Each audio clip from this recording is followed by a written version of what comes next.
Hamlet observa a Horácio que há mais coisas no céu e na terra do que sonha a nossa filosofia. Era a explicação que a bela Rita dava ao moço Camilo, quando este ria dela por ter ido na véspera consultar uma cartomante. Ria. Os homens são assim mesmo, não acreditam em nada, pois saiba que eu fui e que ela adivinhou o motivo da consulta antes mesmo que eu lhe dissesse o que era. Apenas começou a botar as cartas e me disse: A senhora gosta de uma pessoa. Confessei que sim, e então continuou a botar as cartas. Combinou-as e no fim declarou-me que eu tinha medo de que você me esquecesse, mas que não era verdade. Errou. Não diga isso, Camilo. Se você soubesse como eu tenho andado por sua causa, você já sabe, eu já lhe disse. Não ria de mim, não ria. Quer saber? Tive muita cautela ao entrar na casa. Aonde é a casa? Aqui perto, na rua da Guarda Velha. Não passava ninguém nessa ocasião. Pode ficar tranquilo, eu não sou maluca. Você acredita nessas coisas? Existe muita coisa misteriosa nesse mundo. Se não acredita, paciência. Camilo não acreditava em nada. Por quê? Não poderia dizê-lo. Não possuía um só argumento. Limitava-se a negar tudo. Separaram-se contentes, ele ainda mais que ela. Rita estava certa de ser amada. Camilo não só estava, mas via estremecer e arriscar-se por ele. Correr às cartomantes e, por mais que a repreendesse, não podia deixar de sentir-se lisonjeado. Vilela, Camilo e Rita. 3 nomes, uma aventura, e nenhuma explicação das origens. Os 2 primeiros eram amigos de infância. Vilela seguiu a carreira de magistrado. Camilo entrou no funcionalismo. No princípio de 1869, se casara com uma dama formosa e tonta. Abandonou a magistratura e veio abrir banca de advogado. É o senhor? Exclamou Rita, estendendo-lhe a mão. Não imagina como meu marido é seu amigo. Falava sempre do senhor. Camilo confessou de si para si que a mulher do Vilela não desmentia as cartas do marido. Sua esposa era graciosa e viva nos gestos. Olhos cálidos, boca fina e interrogativa. Era um pouco mais velha que ambos. Contava 30 anos. Vilela 29 e Camilo 26. O porte de Vilela fazia-o parecer mais velho que a mulher, enquanto Camilo era um ingênuo na vida moral e prática. Convivência trouxe intimidade. Pouco depois, morreu a mãe de Camilo, e nesse desastre, os amigos o ajudaram. Vilela cuidou do enterro, e Rita tratou especialmente do coração, e ninguém o faria melhor. Como daí chegaram ao amor, não o soube ele nunca. Liam os mesmos livros, iam juntos a teatros e passeios. Camilo ensinou-lhe a dama e o xadrez, e jogavam às noites. Um dia, fazendo ele anos, recebeu de Vilela uma rica bengala de presente, e de Rita apenas um cartão com um vulgar cumprimento a lápis. E foi então que ele pôde ler no próprio coração. Não conseguia arrancar os olhos do bilhetinho. Camilo quis sinceramente fugir, mas já não pôde. Rita, como uma serpente, foi se acercando dele, envolveu-o todo, pingou-lhe o veneno na boca. Ele ficou atordoado e subjugado. Remorsos e desejos, uma mistura, mas a batalha foi curta e a vitória delirante. Adeus escrúpulos. Um dia, recebeu Camilo uma carta anônima, que lhe chamava imoral e pérfido, e dizia que a aventura era sábida de todos. Camilo teve medo e, para desviar suspeitas, começou a rarear as visitas à casa de Vilela.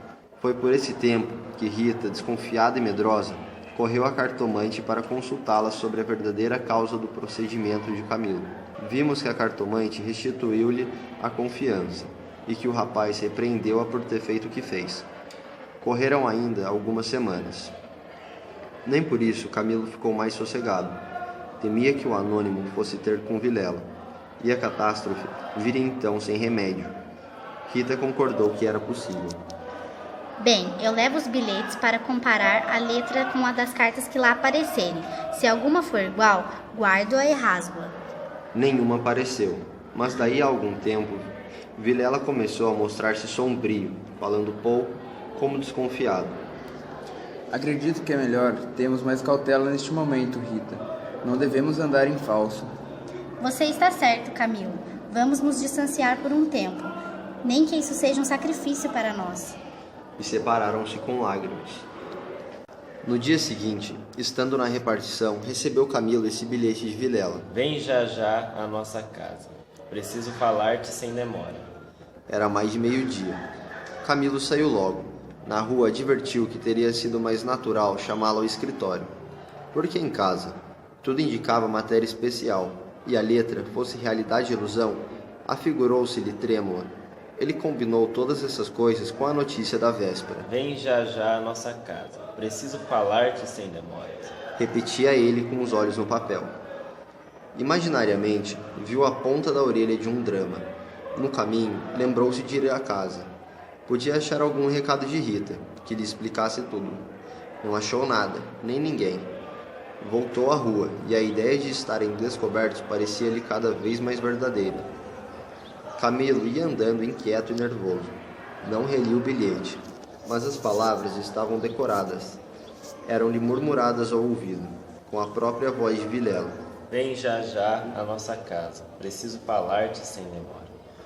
Ditas assim, pela voz do outro, tinham um tom de mistério e ameaça. Tinha medo e pensou até em ir armado, considerando que, se nada houvesse, nada perdia, e a precaução era útil. Quanto antes, melhor. Não posso estar assim. O tempo voava, e ele não tardaria a empestar com o perigo. Quase no fim da rua da Guarda Velha, o Tilbury teve de parar. A rua estava atravancada com uma carroça, que caíra. Camilo em si mesmo estimou o obstáculo e esperou. Então reparou que ao lado da carroça estava a casa da cartomante. Reclinou-se na carroça, para não ver nada. A agitação dele era grande, extraordinária, e do fundo das camadas morais emergiam alguns fantasmas de outro tempo. E inclinava-se para fitar a casa. Depois de um gesto incrédulo, era a ideia de ouvir a cartomante, que lhe passava ao longe, muito longe, com vastas asas cinzentas. Na rua gritavam os homens, safando a carroça. Anda, agora! Empurra! Vá, vá! Daí a pouco estaria removido o obstáculo. Camilo fechava os olhos, pensava em outras coisas, mas a voz do marido sussurrava-lhe às orelhas as palavras da carta. Vem já já. Deu por si na calçada, ao pé da porta, e subiu a escada. A luz era pouca, os degraus comidos dos pés. O corrimão pegajoso. Bateu na porta. Veio uma mulher. Era a cartomante.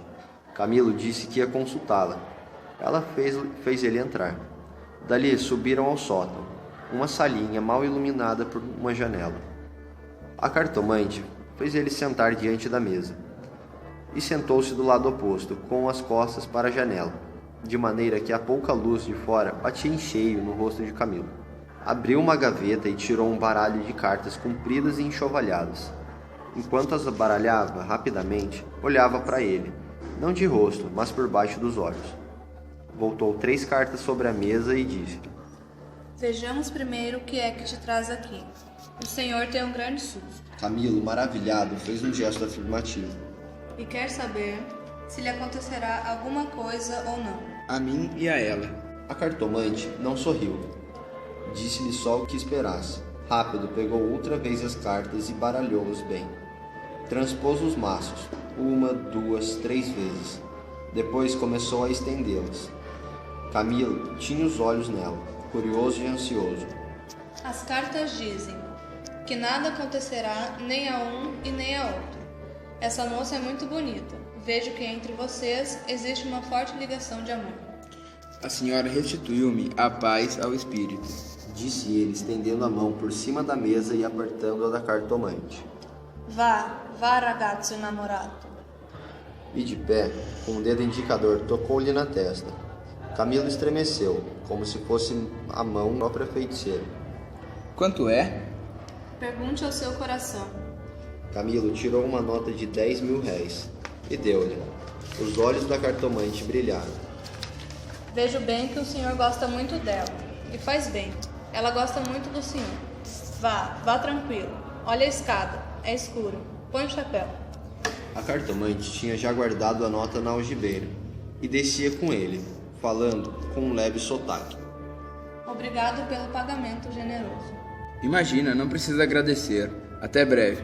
Até. Vamos depressa. Repetia ele ao cocheiro. Para explicar a demora ao amigo, planejou qualquer coisa. Em seus pensamentos estavam as palavras da cartomante.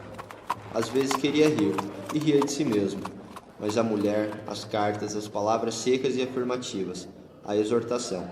Vá, ragazzo innamorato. Chegou à casa de Vilela, empurrou a porta de ferro do jardim e entrou. A casa estava silenciosa. Viu então Vilela. Desculpa, não pude vir mais cedo. O que há? Vilela não lhe respondeu. Entrando, Camilo não pôde sufocar um grito de terror. Não! Meu Deus! Ao fundo, sobre o sofá, estava Rita, morta e ensanguentada. Vilela pegou-o pela gola e, com 2 tiros de revólver, estirou o morto no chão.